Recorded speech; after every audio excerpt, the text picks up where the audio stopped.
Namaste and greetings. And before you say anything, for those of you who are DC or Marvel aficionados, I know that I am wearing DC and it is conflicting with Marvel related paraphernalia. I know, and it's okay. Believe me, it will reveal itself momentarily in terms of why. Now, today's discussion, we are going into the idea of, okay, so I'm renewed, I'm revitalized, I'm reinvigorated. Okay, so now what? What's next? And for any of you who were either present at the recent February convention for CSL or were present online virtually, you know that if you were present for my talk, then you know that I referenced Dr. Holmes' Sermon by the Sea, delivered at Asilomar, when he said, "You are religious science. I am not. I am only someone who puts something together. I don't even take myself seriously, but I take what I am doing seriously. You are religious science. You are ministers. You are teachers, our practitioners, our laity. You, the community, are religious science." He goes on to say, "You find me 1,000 people in the world who know what religious science is, they know how to use it and are doing so, and they live it as a way of life. And I myself will see a new world, a new heaven, and a new earth here. You are religious science." Note, he did not say you are a religious scientist. You are religious science. What is that? What does that mean? How do you explain it? Especially when it gets to how are you explaining it as a way of life that you're living? Because therein lies why the DC Marvel combination. Because for me, it need not be an either or. Either I represent DC or I represent Marvel. There's an intersection that shows up as me. There's an intersection that shows up as Black, gay, cisgender male, comic book nerd, science fiction nerd, visual artist, American Sign Language performer, former interpreter, etc. Various intersections. It need not be either or. How do we live into the both and? And referencing the idea of, so I'm newly reinvigorated, recharged, newly upgraded. I'm new. Now what? What's next? How many of us have heard the phrase, before enlightenment, chop wood, carry water. After enlightenment, chop wood, carry water. What if there is simply enlightenment as chopping wood, as carrying water, and that's it? What if the moment we get into, because we often note the word before enlightenment, that gives the idea of it's done. Much like often we reference, I am healed, done, versus because I am ever in motion, ever in change, I am ever healing, ever evolving, ever expanding consciousness, embodied. So the process of enlightening, being enlightening, being the embodiment of enlightenment as an ongoing process, which is why enlightening, doing laundry, ironing sheets, enlightening, taking a nap, walking the dogs, enlightening.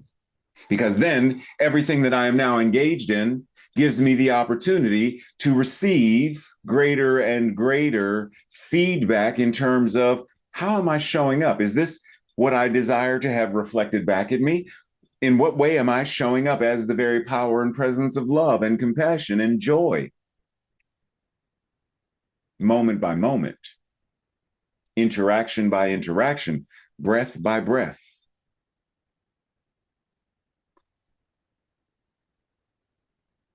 So show me 1,000 people, find me 1,000 people who know what religious science is. Did he mean that 1,000 literally? Because I would venture to say there are at least 1,000 people today who know what religious science is and use it and live it as a way of life. Because if that's the case, if he meant that number literally, then where is the new world? Where is the new heaven? Where is the new earth that he was referencing? And I specifically mention this because I want to poke the sacred cow. There is this idea within New Thought, within CSL, within religious science, science of mind and spirit, where it is easy for us to remain in the realm of spiritual bypass, metaphysical malpractice, metaphysical masturbation, where we're not really doing the work that we could. Which is one reason why, for many, not all, but for many, we find it so difficult to actually explain what religious science is without talking about what it's not. Because we ourselves do not engage in the practice of actually speaking anything other than jargon.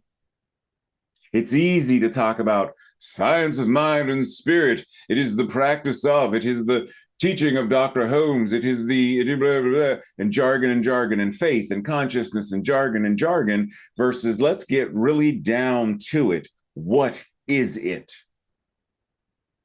And not just what is it in terms of this is how I explain it, but what is it as it shows up as my life that I am living. See, many of us can talk about love, but we talk about it as this abstract, what does love look like? Because once again, being repetitious, being repetitive, saying same stuff again to drive home a point. If I say I love you, how do you know? Simply because I told you? Well, what does it look like? Because there are many abusive people who say they love their husband, their wife, their partner, their children, their dog, but their behavior is anything but loving. Their behavior is abusive. So it doesn't matter what you say, it matters more what you do. Well, what does love have you do? What does compassion have you do? When love is acting, what does it look like? What does it feel like? What does it smell like? What is it transforming? When empathy is acting, what is it teaching? What is it transforming? What is it shifting? And what? When science of mind and spirit is the very embodiment of who and what I am, and it shows up. There's an old samurai, and I may have mentioned this before. There's an old samurai maxim that says the person who has attained mastery of an art reveals it in their every action. The person who has attained mastery of science of mind and spirit will reveal it in their every action. What does that look like? What does that mean? Because otherwise, we're simply addicted to the terms. We're addicted to the jargon, but we're not convicted to the change and transformation.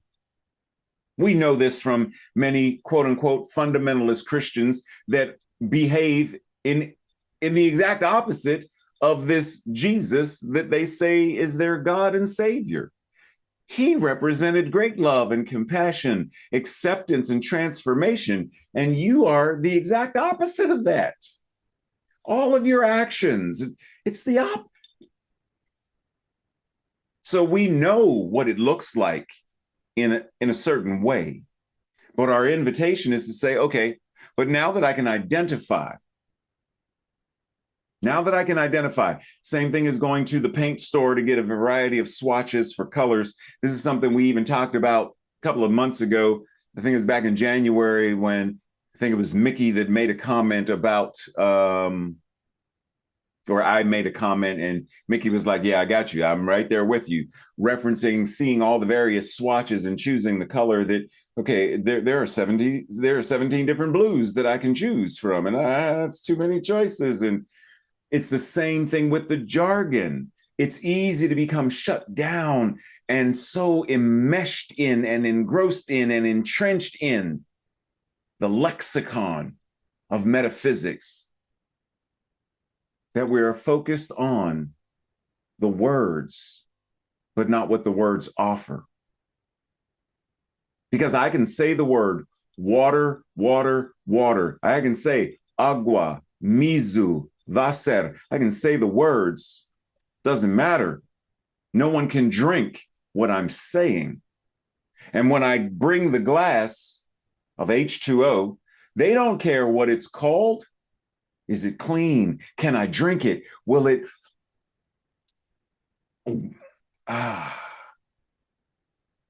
The essence matters far more. So how are we living the essence of the teaching as a way of life? How are we leaning into to ask questions about the teaching that expand our understanding of it, that expand our practice of it, versus just simply taking a phrase that Reverend Ray said, accept it and do. Something that Reverend Amani said, take it and do. No, take it, extrapolate, explore, dig, go spelunking, break it apart and put it back together. Twist it around. Look at it from every angle. What resonates? What doesn't resonate? If it resonates, can I identify why it resonates? Is it simply because it feels good or because I understand it and I can apply it because it's relevant? Well, why doesn't it resonate? Because I don't want to face whatever this is and it makes me uncomfortable, or it doesn't resonate because there's some other, it's an anthropomorphic idea of God or whatever that.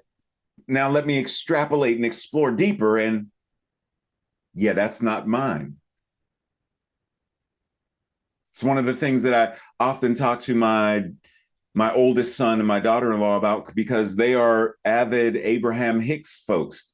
And that's neither here nor there, but they're unwilling to break it down, and they judge themselves for not being able to live up to what is being presented about the law of attraction, et cetera.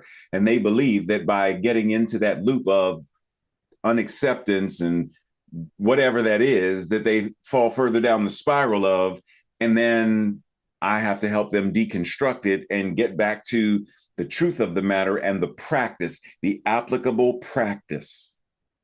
And I tell them that's why I don't do Abraham Hicks anymore. I did many years ago, but not anymore, because it's not relevant. It does not resonate with me. Now, there are things that are said that I'm like, yeah, that. But when you get to this, that everything you experience, you brought into your life. No. That you attracted everything. No. No. That's actually spiritual immaturity to say that, because it implies that the Africans who were kidnapped, through the law of attraction, they attracted the kidnapping and the enslavement and the lynchings and the Jim Crow South, that Emmett Till attracted through the law of attraction, his lynching and beating, that Dr. King attracted his assassination, as did Malcolm X and many others, Gandhi, et cetera, that those who are in war-torn countries now attracted it, that the Jews attracted the Holocaust, et cetera, et cetera. It is spiritual immaturity to go down that route, because there are far too many other factors that come into play. It is not as simple as what's in your consciousness. So this week, our invitation, new. Now, what's next? So I'm having a new thought. Okay, so now what? And what's next? Because if we are ever evolving consciousness and expression, then we are ever re-examining, discerning, shifting, moving continuously, rather than simply accepting like not everything is ours to eat. I grew up in a house where my mother and all of my brothers ate chitlins. My father and I were the only two in the house who didn't eat chitlins. It's just me.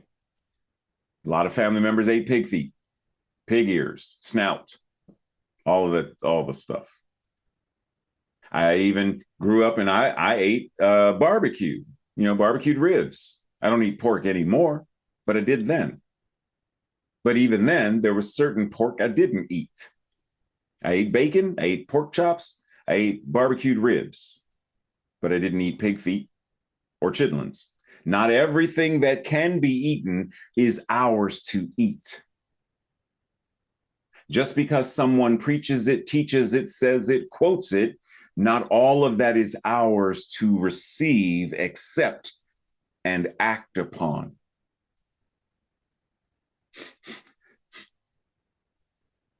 Yeah, that's not mine. It's too salty. It's too bitter. It's too sweet. That's somebody else can eat that if that's theirs. It's not mine to eat. So new, whatever is being renewed, new thoughts, new ways of taking care of ourselves, whatever is new, be in the now with it. As an ever moving, ever shifting, ever presence, representing itself always, moment by moment. That's why there is no enlightened and I'm done. I am ever enlightening, ever being more and more enlightened, ever more and more.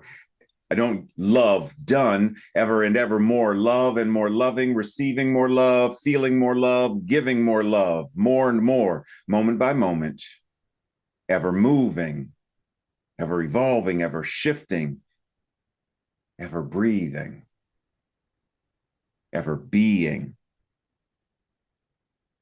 That's our practice this week. And as Superman told Lois Lane in the movie The Man of Steel, when she said, well, what does the S stand for? And he said, where I'm from, this isn't an S. Where I'm from, this symbol means hope. So this week, lean into the energy of hopefulness. Lean into the energy of exploration and questions. Lean into the energy of what is mine and what is not mine. Lean into the energy of being present and being you as a divine incarnation of the universe. Live long and prosper. Much love and appreciation. I will see you all very, very, very soon.